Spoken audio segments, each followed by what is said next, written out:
Hey everyone. Welcome to Awaken Authentic Self.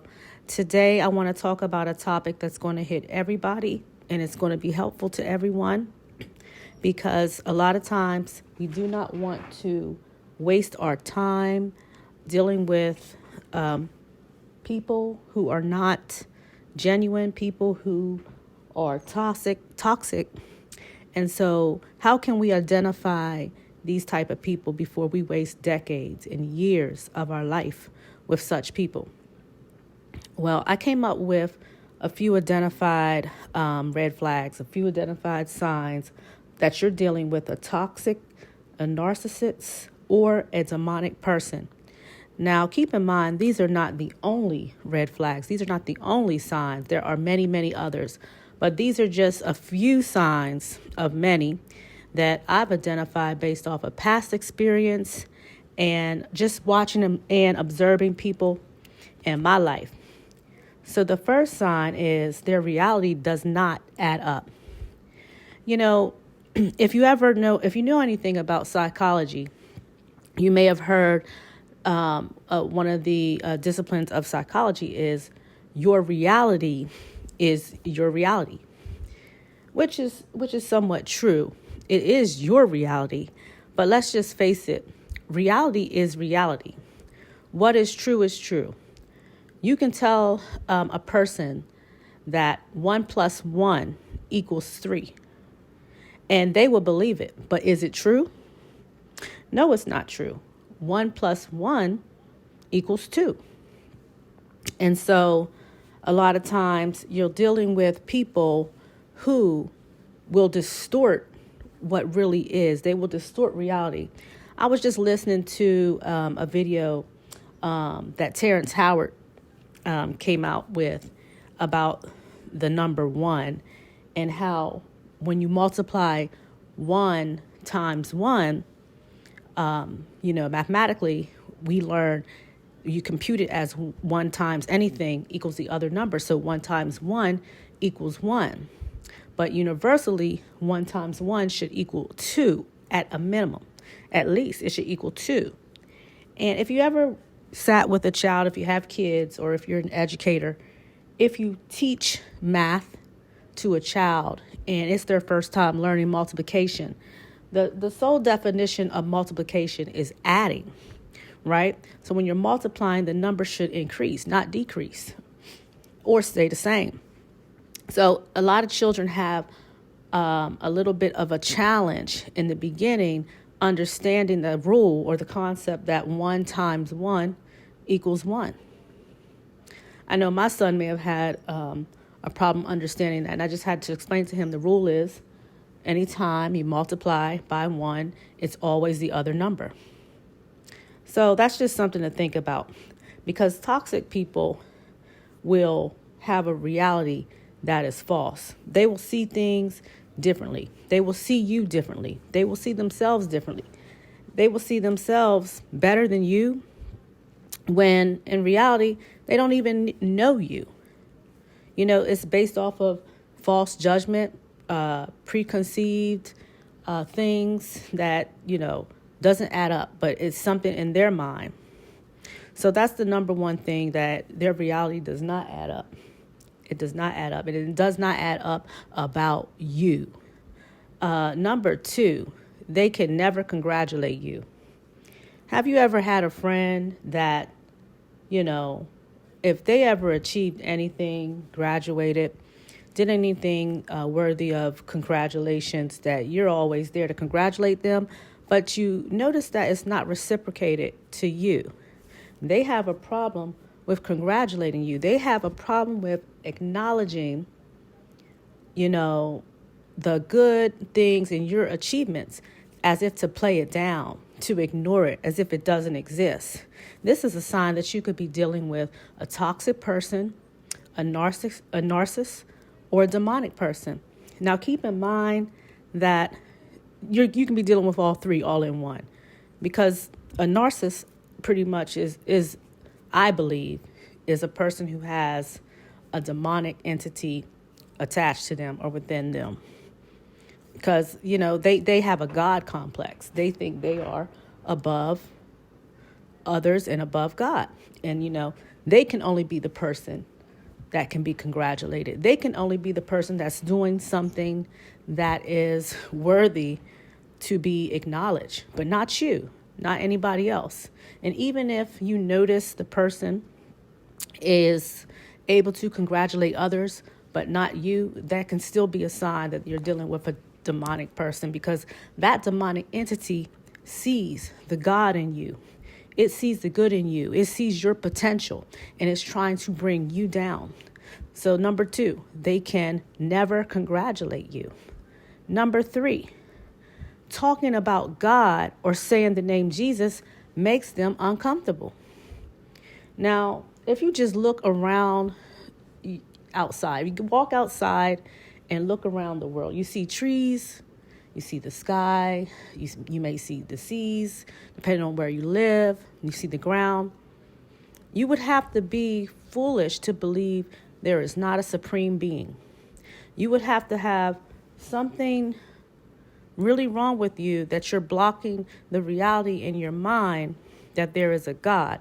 We all have the truth written in our hearts.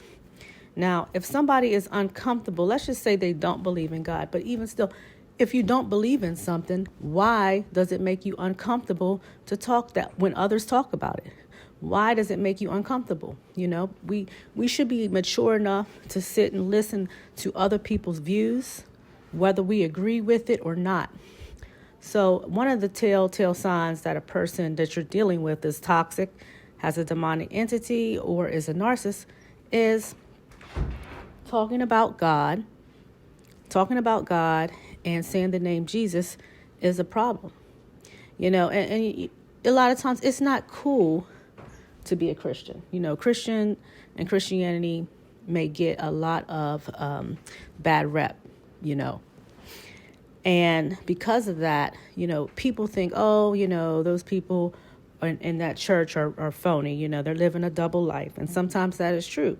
But what do you do when you have a problem? When you have a sickness, what do? You go to the hospital. When you are spiritually sick, you may want to go to church. So we're all human, and talking about God and saying the name Jesus should not make you uncomfortable. Now let's just keep it 100 here. So if you've ever heard of a priest or a pastor casting out a demon, they're not able to do so unless they use the name of Jesus. So one of the signs that you're dealing with a demonic person is that that name, Jesus, makes them uncomfortable. Number 4, your plans seem to fall through after sharing with them. Have you ever had a friend, a family member, or associate, someone that every time it seems like when you have a plan, you plan to travel, you can plan to go on a date. It could be any type of plan that you may have. But when you share this plan with this particular person, those plans always fall through. They don't happen, or it's a challenge to make them happen. That's a sign you could be dealing with somebody with a monitoring spirit. And that's a whole nother topic, because monitoring spirits are those evil entities that are monitoring you just to check in to see the progress in your life. And so they will come check in, see what's going on with you, and take it back to the head person, which would be Satan himself, and tell that person, because Satan is not omnipresent like God. Okay, God is everywhere at the same time. He's in the beginning, he's in the now, current state, and he is in the future. But Satan is not. So he will need to use demonic monitoring demons, and he works through vessels, he works through people. And he will have to come to that person, and they're always the ones that will always want to check on you. They don't have much to say. They don't want to go out with you. Excuse me. They don't want to go out with you. They don't want to hang with you. They have no plans for you. All they want to do is check in on the progress of your life. These people could also be particular persons that may be dabbling in witchcraft. and they just want to come back and check in with you to see if their witchcraft is working. So you got to be very careful who you tell your business to. So that's number 4. Your plans fall through. So don't share your plans. I mean, it's probably good practice to not share things with people until after they happen, if you have to share them at all. I would wait until after they happen. I used to have a particular friend that, she would kind of text me to check in with me, but she never really wanted to make plans with me. She didn't want to hang out with me, but I would notice that she would be hanging out with many others. And I observed this over time, and this went on for months. So this is how I know, something was up. But I stopped telling her my business, because every time I told her things, the things would not fall through. They would not happen. So that was a sign to me that she had some type of monitoring demon, demonic entity, or divination spirit or something attached to her. Number 5, gaslighting. Now, gaslighting is making a person feel like or believe that their reality is not true. It's a form of manipulation, and we all know that manipulation is, pretty much the roots of witchcraft. So you could be really dealing with a demonic person, a narcissist, or a toxic person if you find that they are always trying to gaslight you. For example, they will tell you something that they said, and then maybe a week or so later, they will tell you, oh, no, I didn't say that. Now, sometimes people forget what they say, but when you continue to, interact with these particular people, you may notice a pattern of the same thing. Now, if they're not having any type of mental problem that's causing them to be forgetful, then that person knows what they're doing, and they are gaslighting you. So be very careful with that, making you check your reality, making you think that you are not as good as you are when you're on your grind, you're doing your thing. It's a lot of jealous, envious people out here that don't want you to succeed, and that's very unfortunate. It's unfortunate because we are living in a world that, pretty much Satan and his fallen angels are, ruling over. But God does trust us, the chosen ones. He trusts his children to be able to overcome that, because greater is he that is in me, in you, than he that is of the world. So if somebody is trying to make you is gaslighting your reality and question your reality, get as far away from that person as you can. Don't tell them your business. Don't tell them your dreams. Don't tell them your plans. Because you know what you're going to get. You're going to get a person that's trying to make you question yourself. Number 6, they're all talk but no action. Let's just say you have a friend or a boyfriend, and you make plans with this person, or they're initiating the plans with you. We're going to do this, we're going to do that. But for some reason, they always cancel on you. That's all talk and no action. Or they're always talking about what they plan on doing in their life. And they may bring this up. I'm sorry that this wind is blowing in very strongly today, if you hear any background noises. But so they could be all talk, no action when, they may see you are pursuing a goal. You are pursuing something to dream. And, they kind of want to just, join in the fun. And so they make up stories and they talk about how they're planning to do A, B, and C. And you never see any fruits from what they said they're planning to do. Because, you're dealing with a person that's pretty much just all talk and no action. So that's another red flag to look out for. Number 7, they do underhanded things to kill, steal, or destroy the things you got going on. Okay, so if you know anything about the enemy, and it's important not to be ignorant, because the Word of God tells us we are destroyed through the lack of knowledge. So one of the things that we know the Bible tells us is that the enemy comes to kill, steal, and destroy.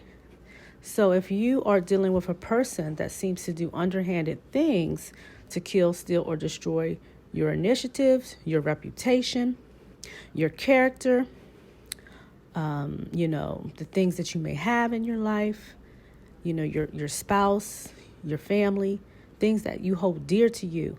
Watch out when you're dealing with somebody who will actually go as far as sabotaging you and coming into your life to mess something up. And I've had, sometimes you could be dealing with this on the job. This is a perfect example. You may have very competitive coworkers who you may be partnered up with to complete a team effort. And maybe you are the brain of the team and you're coming up with the ideas and doing a major part of the work, but we still want to give credit to the entire group. However, a particular employee, a coworker that you're dealing with, is taking credit for your ideas.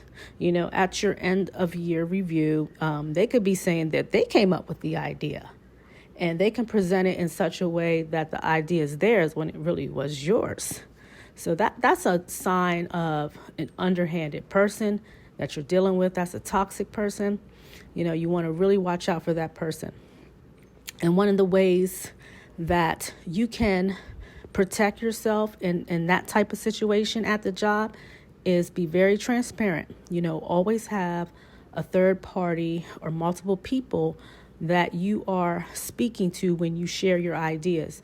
You may want to put it in writing. You may want to put it in email and present it to your supervisor first.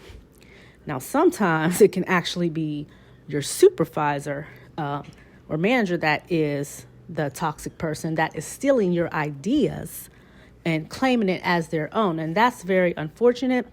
In that situation, I would just document when you came to that person, the date, with that said idea. And then if you have an end of year review, you can still write about it in your end of year. But, you may want to consider looking for another job because it's just not healthy to work with people like that because they're not acknowledging your value, giving you credit to where credit is due because they're stealing it. And then that's just a toxic situation nobody wants to be involved in. Number 8, they may take pleasure in others' pain. Now, it's very hard sometimes to detect this type of person, but then again, it's not. And I'm going to give you a sign. If you notice a particular person tends to not really come around others unless it's just maybe something bad going on with someone, say like a death in the family, or the person is doing bad financially and they need temporary help. Evil people would like to come around and pretend to, want to help you, pretend to, be concerned, and they will and sometimes they will help you because a narcissist, they want all of that acknowledgement on them. So if you're a person that's in need and you're on some downtime, some hard times, a person who is a narcissist may be that first one that will reach out to you and help you. Now, I want to be careful with this because there are good people out there who will help you and reach out to you. And that's part of being a friend. But the flip side is these people are not present during the good times. Like you can tell them that, oh, I got engaged, or, I just started a business, or, I just decided to go back to school. These people won't celebrate you. A lot of times they'll be radio silent. They won't say anything, or if they do say something, it will be very bland, oh, okay, and sometimes you can really tell by a person's facial expression that they're not really happy for you, or you can hear it in their voice that they're not really happy for you. But these people were always the first ones to tell you about, oh, Sally died, or, this happened. Did you hear about so-and-so? They got put out of their house. They got foreclosed on. These type of people, these are people who take pleasure in others' pain. So really pay attention, be prayerful with all of these signs. Ask God to give you clarification before you judge something wrongly. You don't want to do that. So just observe and ask God to reveal it to you, because the last thing you want to do is waste years and decades of your life dealing with these type of deceptive people, or Decepticons is what I've heard in the past. And number 9, or not really, this one's not really a sign, but just as a rule, I heard somebody say, and this was very profound, that an evil person can play nice, right? But once a person shows you who they are, believe them, right? Because a good person will not show you evil. All right, let me say it again. An evil person can play nice, but when a person shows you who they are, believe them, right? Because a good person will not show you evil. So the Bible tells us, how do we know them? We shall know them by their fruits, by what they produce, by what they show us, right? So if they're showing us evil, then chances are they're evil. We got to learn to stop giving people the benefit of the doubt, because a person that's just clearly showing you evil, they have it in them. They're evil. And I know it may be hard, because it could be a person that you really like. It could be a person that you love, and you can still love that person. But you're going to have to learn to deal with them differently. It doesn't always mean you have to throw the person away. And, because it just depends on who the person is. It could be a family member, or a supervisor, a boss at work, and you can't get away from them. But what you can do is you can learn to identify these red flags. And if you know who you're dealing with, if you know what you're dealing with, then you know how to respond accordingly. So that is the end of this message. And so if you made it to the end of this video, I thank you for listening, and I ask that you please do hit that like button. Allow somebody else to hear this message. It may help someone else, and it also supports the channel and helps circulate the video for others to view the content.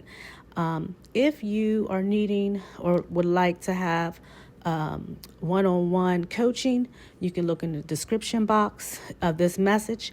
There's a website that you can go to register for one-on-one coaching, or you can send me an email. If you have any questions about anything that was discussed today, or just some ideas or thoughts, or you may just want someone to pray for you, you can send me an email. My email is in the description box. And with that, my friends, thank you. And I will hopefully see you again at our next video. Thank you. Bye-bye.